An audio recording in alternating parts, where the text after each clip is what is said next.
Sabe que um lugar dia 1 de junho, mas começa na área sobre 86 na rádio e seguro agora que me está celebrando e acaba 38 anos, de 86 para 24, está net 38 anos. Me também tem song festival. Então, depois de 8 anos, eu estou back com um som festival de mariachi. Esse é o primeiro programa que eu apresentar na rádio. Então, hoje eu sei que tu reconhece-me como a pessoa que está a promover música ranchera.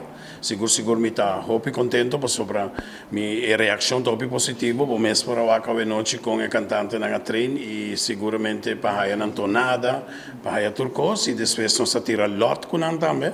Para nós quem também de número 1, tem 30, são assim 30 participantes e à vez também me estou muito contente sobre a noite também vou para o quem de categoria A, também categoria B.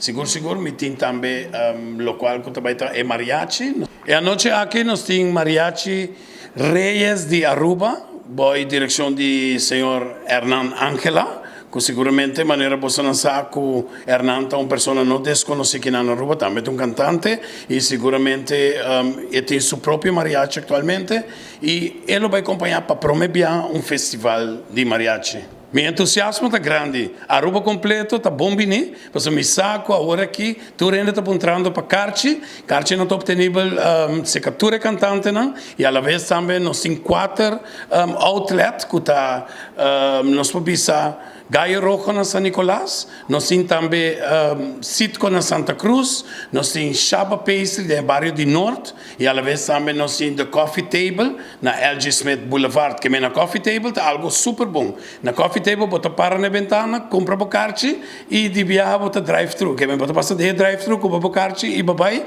e para bem o festival para dia 1 de junho, 2024 aqui na Clube Caetano para 8h30 da noite. De com a parte de categoria não tem categoria A e categoria B. Esse aí está seguro, porque nós temos hopi de cantante na cuta novo, cuta promebiana também, e tem cuta bisa que não está desejado e canta em categoria B, para sobre não está claro ainda para passar para categoria A.